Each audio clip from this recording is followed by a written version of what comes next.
Vamos a ver un ejemplo de ancillary y vamos a considerar una muestra aleatoria de observaciones que son obtenidas a partir de una familia de distribuciones e a la x menos mu, donde este mu es menor que x entre menos infinito e infinito.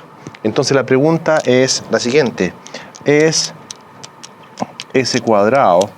¿Tú te recuerdas lo que es S cuadrado? Es la varianza muestral desde 1 hasta n de x sub i menos x. ¿Es S cuadrado un ancillary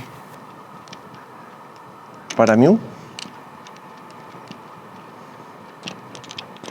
Entonces la respuesta es bastante simple, pero aquí hay que notar algo que es evidente y si uno usa el teorema de transformación es muy simple de ver acá. Fíjate que si uno define la variable, por ejemplo, z sub i, ¿qué es z sub i? X sub i menos mu, lo que está haciendo es centrar esta distribución. Entonces esto va a tener una densidad que va a depender de esencialmente x sub i 0. Es decir, si tú restas mu a todas las observaciones, lo que va a pasar es que esto va a ser simplemente una exponencial, ¿ya? Con parámetro 1. Entonces esto hace que esta cantidad en general tiene una distribución que no depende de mu. Pero de aquí, por ejemplo, se desprende, entre otras cosas, que el promedio de x, de z, es el promedio de x menos mu. Y también se desprende acá, por ejemplo, si despejamos los x que van a ser de nuestro interés, x sub i va a ser z sub i más mu, y el promedio de x es, estas dos cosas se desprenden, el promedio de x es el promedio de z más mu. Entonces, teniendo esta consideración, podemos reescribir la varianza muestral ahora como una función de los z.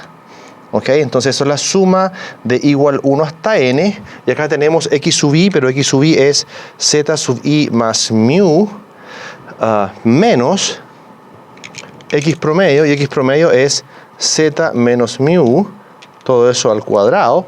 Entonces tú te das cuenta que estos mu se cancelan y eso nos queda solamente la suma de igual 1 hasta n, 1 partido por n menos 1, ¿de qué cosa? De z sub i menos z promedio al cuadrado.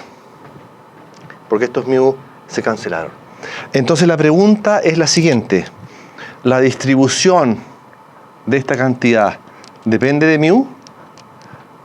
¿Ya? La distribución de esto ¿depende de mu? La respuesta es no. ¿Por qué? Porque cada uno de los x sub i tiene una distribución independiente de mu. Entonces todos los z sub i tienen una distribución que es independiente de mu. ¿Te das cuenta? F de x 0.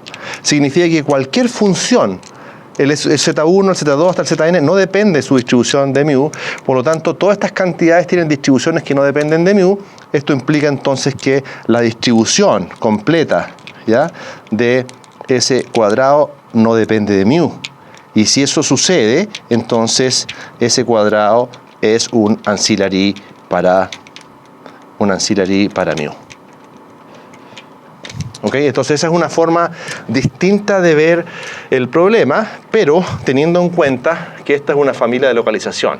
Entonces lo siguiente que vamos a ver es qué sucede con las familias de localización, de escala y de localización escala.